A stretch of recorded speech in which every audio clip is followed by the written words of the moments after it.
Crack Popolare di Vicenza, sequestrati dalla Guardia di Finanza 106 milioni di euro in un conto corrente intestato a Milano alla Bad Bank, il blitz su ordine della Procura.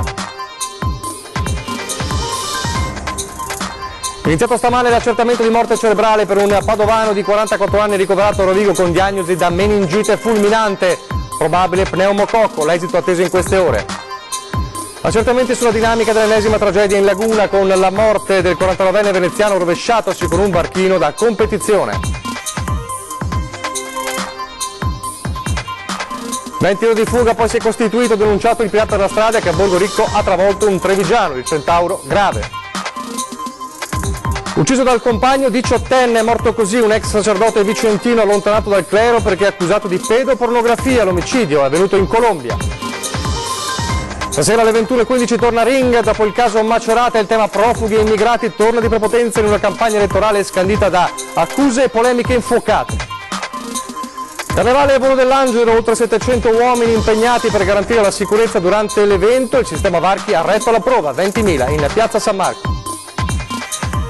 Il Trevigiano Red Canziana al Festival di Sanremo che partirà domani sera, su Facebook la cronaca di queste giornate intense. Telespettatori di Antena 3, buonasera e ben ritrovati. L'edizione del Veneto dei nostri telegiornali che si apre, come avete visto e sentito dai titoli, con un nuovo capitolo sull'inchiesta del crack Banca Popolare di Vicenza e l'operazione della Guardia di Finanza su ordine della Procura che ha portato al sequestro di 106 milioni di euro, un sequestro preventivo su un conto corrente a Milano. Vicenza, un altro tassello viene messo a segno dalla Procura Berica nei confronti della nota vicenda del crack della Banca Popolare di Vicenza, attualmente in liquidazione coatta amministrativa. Questa mattina il nucleo di polizia economico-finanziaria ha eseguito il sequestro preventivo per 106 milioni di euro ai fini della confisca in via diretta, operazione che avvenne nell'ambito dell'indagine penale relativa alle responsabilità individuate nella gestione della Popolare Vicentina. Si tratta del profitto consistito nell'aumento di capitale del 2014 che la banca aveva potuto realizzare attraverso l'ostacolo alla vigilanza Consob. 106 milioni che sono disponibilità finanziarie giacenti in un conto corrente acceso presso la filiale di Milano di un istituto di credito nazionale, ma intestato a Banca Popolare di Vicenza SPA. Parliamo della cosiddetta Bad Bank amministrata oggi dai commissari. I commissari, una volta richiesti, hanno manifestato l'esistenza di questa disponibilità e questo ci ha indotto a eseguire utilmente quindi l'acquisizione delle risorse. Ora la Procura si metterà al lavoro per chiudere questa parte della vicenda, ricordiamo relativa alla mancata vigilanza di Consob sull'aumento di capitale nel 2014 da parte di BPV, per consentirne così l'unificazione con la parte d'inchiesta ora davanti al giudice per l'udienza preliminare. Un punto in più per le associazioni che si sono costituite o che si costituiranno parte civile relativamente al reato di ostacolo alla vigilanza, qualora in sede processuale BPV venisse condannata. Potranno residualmente essere soddisfatte delle loro istanze di risarcimento. E sul sequestro operato dalla Guardia di Finanza intervengono anche alcune associazioni di risparmiatori traditi che esprimono un cauto ottimismo. Naturalmente positivo è che comunque si sta sbrogliando la matassa, la giustizia inizia a fare il suo corso e speriamo che arrivi presto a delle conclusioni, velocizzando un po' tutte le pratiche delle cause. C'è da parte nostra un cauto ottimismo perché si cominciano a vedere le azioni concrete e così devono essere da parte delle istituzioni a tutela dei cittadini e dei risparmiatori che sono stati azzerati. Ci auguriamo che i sequestri, soprattutto i sequestri conservativi, saranno molti di più, visto che le parti civili che sono state finora ammesse hanno depositato istanze di richiesta di sequestri conservativi per molte centinaia di milioni di euro. Mentre la giustizia fa il suo corso lungo e articolato, le associazioni continuano a lavorare sulla strada del fondo istituito dallo Stato per le vittime del reato bancario. L'invito dell'associazione Zelino Daunara ai risparmiatori traditi è di fare l'insinuazione al passivo e si è già attivata nella raccolta delle preadesioni al fondo, ma l'invito Parlamento e soprattutto al Governo.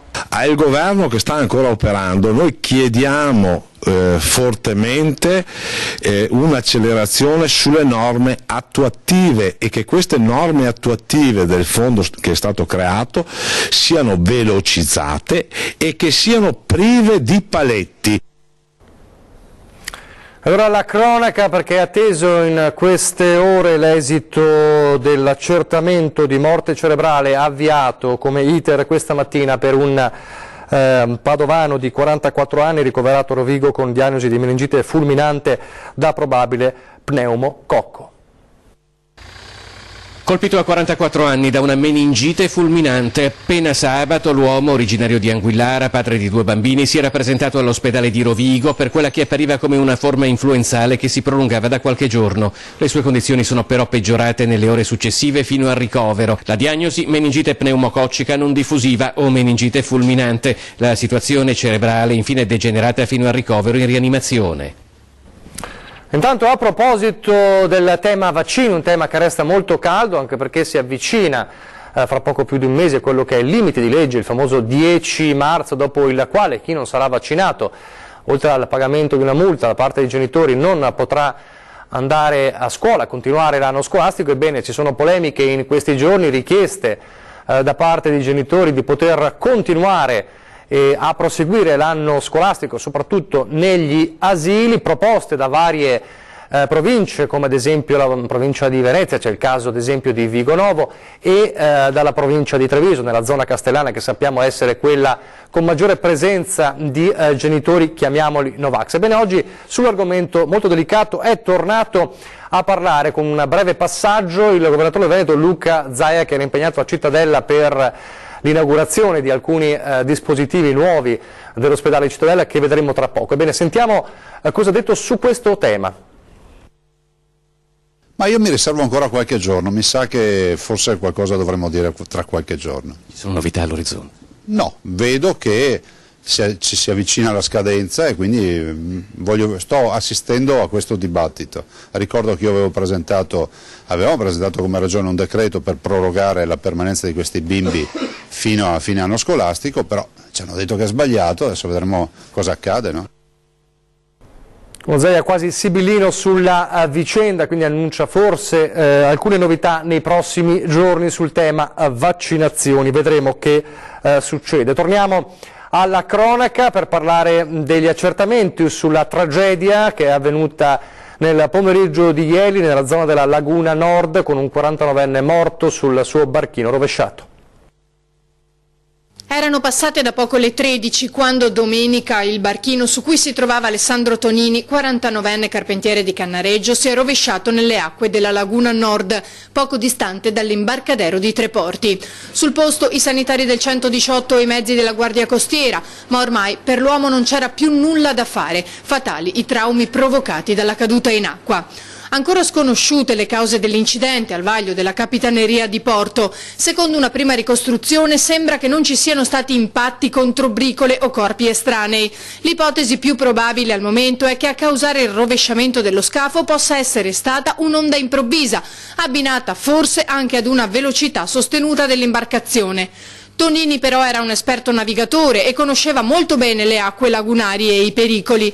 Un testimone a bordo di un vaporetto ha raccontato di aver visto che inizialmente è stato soccorso dagli amici che erano usciti in laguna con lui, caricato a bordo di uno dei natanti presenti e avvolto con delle coperte isotermiche. Tonini è stato poi trasportato all'imbarcadero, dove sono giunti i sanitari del 118, ma nonostante i tentativi di rianimazione non ce l'ha fatta. Il 49enne era molto conosciuto in centro storico e soprattutto a Burano per la sua professione e passione. Solo 2 mesi fa, sempre a Venezia, c'è stato un altro grave incidente nautico. A perdere la vita, forse sempre per un'onda inaspettata, Fabio Gasparini, 18enne di Castello, anche lui esperto conoscitore delle acque lagunari. Si è conclusa nel peggiore dei modi l'esistenza di fatto travagliata, almeno negli ultimi anni, in Colombia per un ex sacerdote di Rossano Veneto che era stato coinvolto in uno scandalo sulla pedopornografia e per questo il clero l'aveva allontanato e l'uomo è stato ucciso dal suo compagno, a quanto pare 18enne, proprio in Colombia. È morto a Medellin, in Colombia, dove viveva da 5 anni, Dino Cinella, ex prete originario di Rossano Veneto. Aveva 76 anni. È stato ucciso con un grosso coltello da cucina. Ad avvisare le forze dell'ordine il compagno 18enne che, secondo la stampa locale, avrebbe anche confessato il crimine. Cinella era stato allontanato dal clero, travolto da uno scandalo pedopornografico nel 1988 nella chiesa di Santa Rita, New Orleans. Parecchi anni dopo si trasferì anche a Cittadella, aprendo una lunga polemica con l'allora sindaco Bitonci, che gli aveva negato la residenza. Un pirata della strada che travolge un motociclista e poi scappa, il motociclista è grave in ospedale, poi però il pirata si è costituito, è caduto nel Padovano. La caccia al pirata della strada si è conclusa 20 ore dopo. Grave incidente stradale lungo la statale 308 all'altezza di Borgoricco. Un uomo al volante di una Ford ha tamponato lo scooter che lo precedeva, facendo cadere a terra un 47enne originario di Castelfranco e residente a Piombino Dese, rimasto gravemente ferito. L'investitore però è fuggito a piedi abbandonando l'auto. Solo il giorno dopo, assistito dall'avvocato, l'automobilista si è presentato ai carabinieri di Campodarsego, scusandosi per la caduta e sostenendo di essere svenuto dopo l'impatto con l'airbag, di essere rimasto a lungo sotto shock e di aver vagato a piedi tutta la notte. Per il suo comportamento il PM ha deciso di non arrestarlo, ma di limitarsi alla denuncia a piede libero. Il ferito, intanto, ricoverato all'ospedale di Campo San Piero, è stato sottoposto a intervento chirurgico per le molte fratture e ora in prognosi riservata. Una storia di emarginazione e violenza che viene dalla Marca trevigiana, con una relazione finita con una brutale aggressione. Una relazione breve ma burrascosa, poi lo scorso 15 settembre un'aggressione vera e propria con la vittima picchiata e violentata. 2 vite ai margini, protagoniste di un episodio gravissimo avvenuto a fine estate a Treviso, ora al vaglio della Procura della Repubblica. Lui è un pakistano di 27 anni, lei un'italiana con cui aveva intrecciato un rapporto andando insieme a convivere in un camper. Ben presto però lui è diventato assillante, geloso fino all'ossessione, al punto da impedirle di accedere a Facebook o salutare altri uomini. La minacciava, la teneva praticamente segregata, finché lei non ha deciso di chiedere aiuto, presentandosi in questura a denunciare il giovane per maltrattamenti, lesioni e stalking. Il giudice gli ha imposto di tenersi alla larga, ma a metà settembre il giovane ha atteso la sua ex nei pressi del camper, l'ha aggredita, presa a pugni e violentata. Arrestato, il 27enne è rimasto in carcere a Santa Bona per 5 mesi, ora è uscito di cella ma ha il divieto di avvicinamento alla donna e il processo a suo carico inizierà il 22 marzo. Ed ora il Carnevale di Venezia, partendo dalle sfolgoranti immagini di ieri, il volo dell'Angelo, l'inizio degli eventi clou di questa edizione 2018, ovviamente un evento particolare, quello di ieri, perché ha visto il numero chiuso in piazza San Marco con, diciamo, solo 20.000 presenze nell'area marciana, mentre 50.000 si trovavano in centro storico.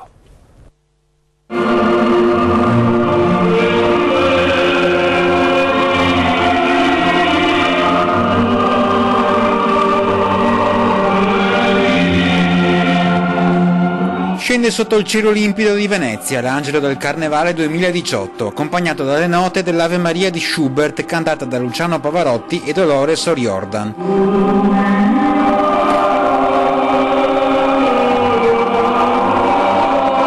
A volare dal campanile di San Marco è Elisa Costantini, studentessa 19enne di Burano. Privilegio conquistato dalla giovane avendo vinto il concorso delle Marie dello scorso anno. Sospesa nel vuoto, Elisa ha ammirato la città, la laguna, la sua Burano e una piazza di San Marco per la prima volta a numero chiuso. 23.000 i visitatori che hanno potuto superare i varchi intorno alla piazza, oltrepassando solo di 3.000 unità il tetto fissato di 20.000. 70.000 invece le presenze totali registrate in centro storico. Misure di sicurezza imponenti, con tiratori scelti appostati sui tetti, pronti ad ogni evenienza, carabinieri, poliziotti, controlli ovunque. Uno spiegamento di forza imponente e a tratti appariscente, ma che non ha turbato lo svolgimento della festa. Le migliaia di visitatori in piazza hanno seguito col fiato sospeso il volo dell'Angelo Elisa, vestita in blu e rosso, fino al suo atterraggio sul palco del Carnevale.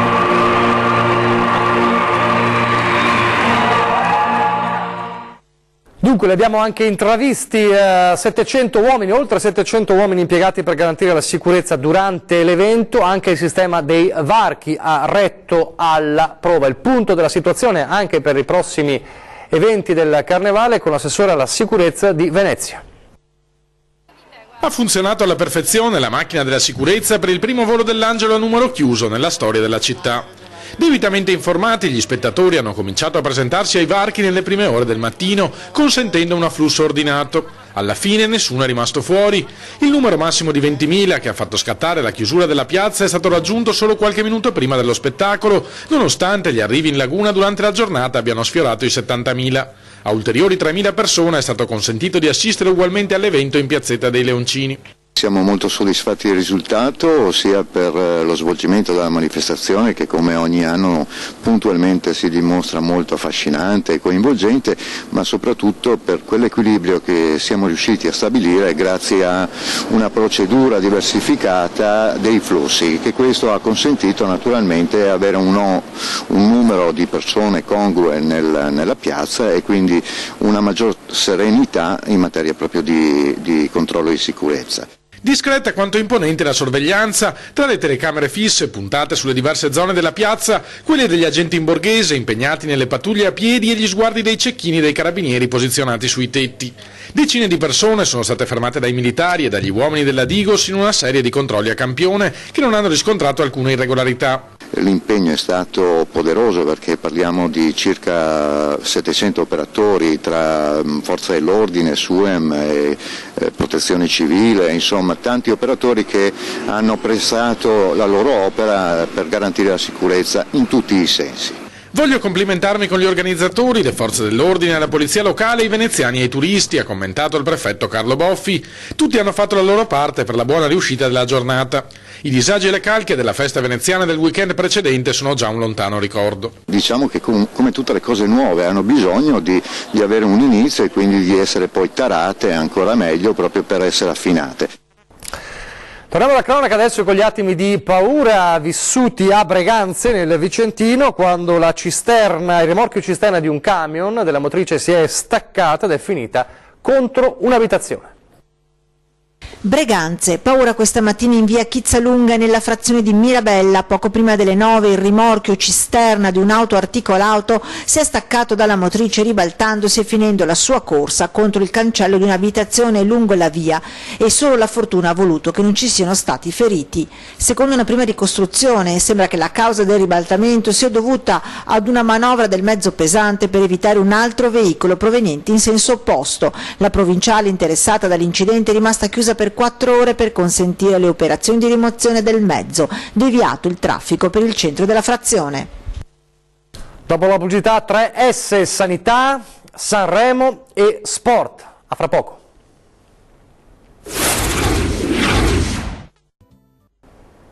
Rieccoci in studio, telegiornale del Veneto, dunque andiamo a Cittadella, inaugurati all'ospedale di Cittadella nuovi macchinari del valore di €500.000 e per l'ex ULS 15 ne arriva anche un finanziamento da 25 milioni di euro per le nuove degenze mediche.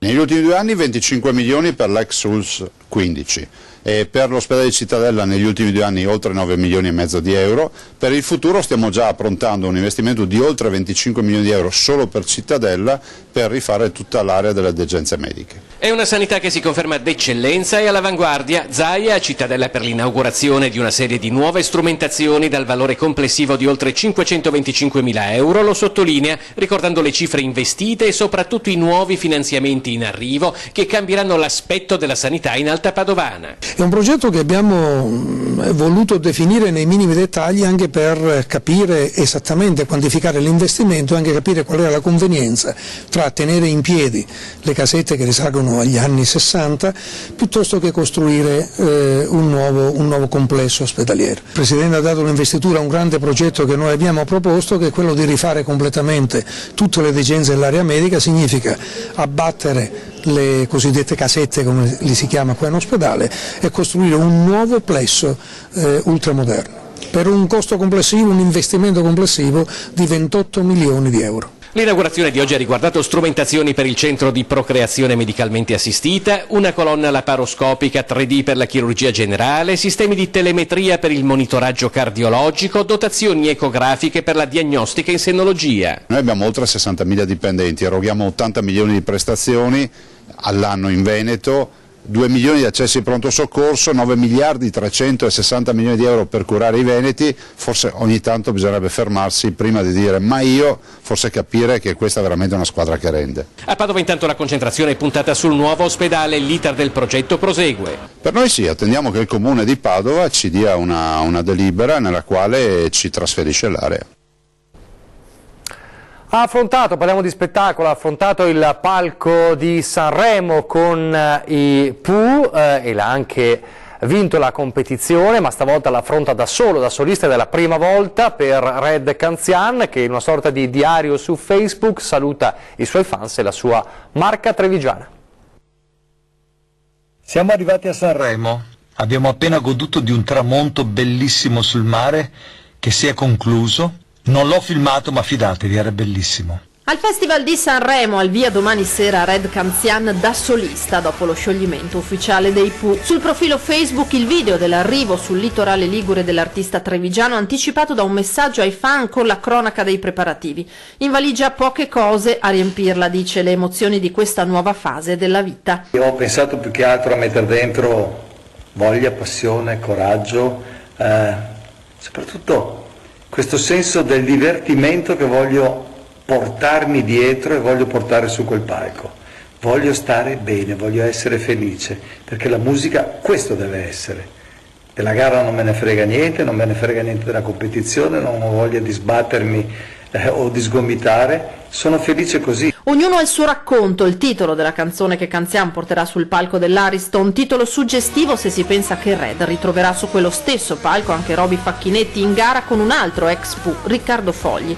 Ma per un amante della bellezza, della quiete del stile, musicista e pittore appassionato di bonsai, non è alla gara ma al contorno che l'atmosfera sanremese offre che per il momento Red sta guardando. E adesso siamo a Sanremo, pronti per le prove, per tutto quello che succederà, per le interviste, per questa grande avventura che comincia da questo momento.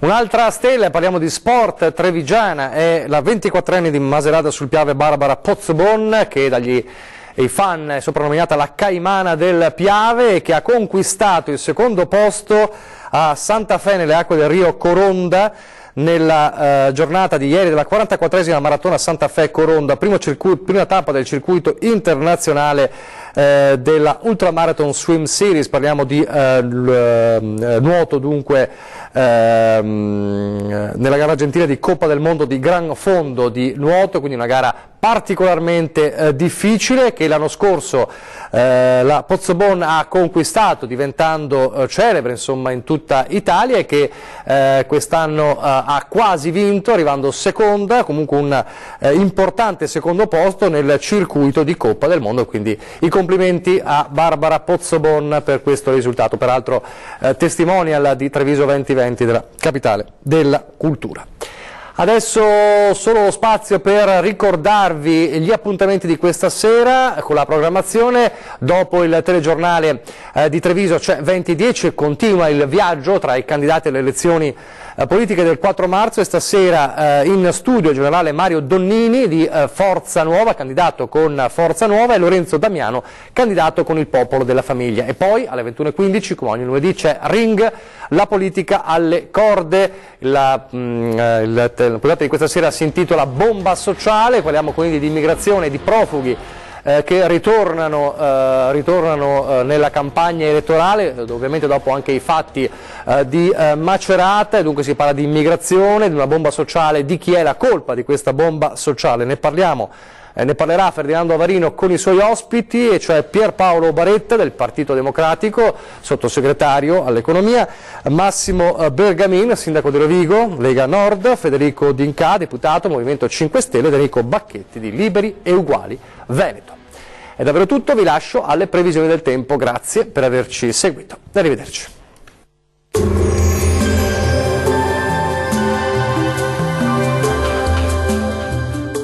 Termoidraulica Susin. Se compri una caldaia, in omaggio il condizionatore. Termoidraulica Susin a 0 branco.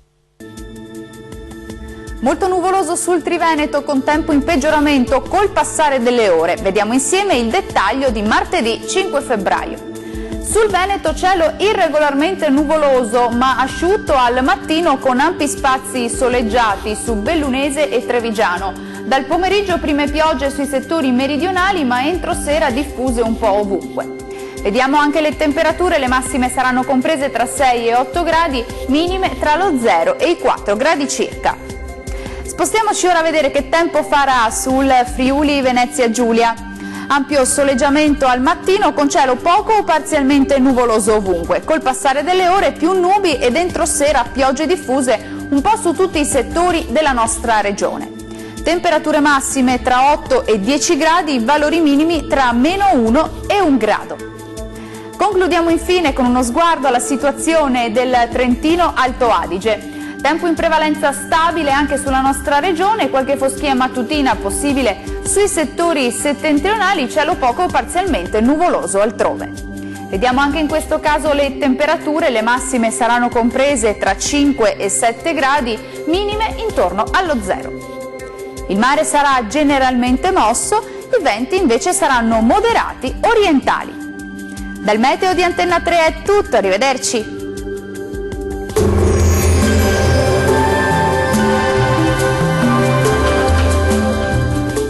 Termoidraulica Susin. Se compri una caldaia, in omaggio il condizionatore. Termoidraulica Susin a 0 branco.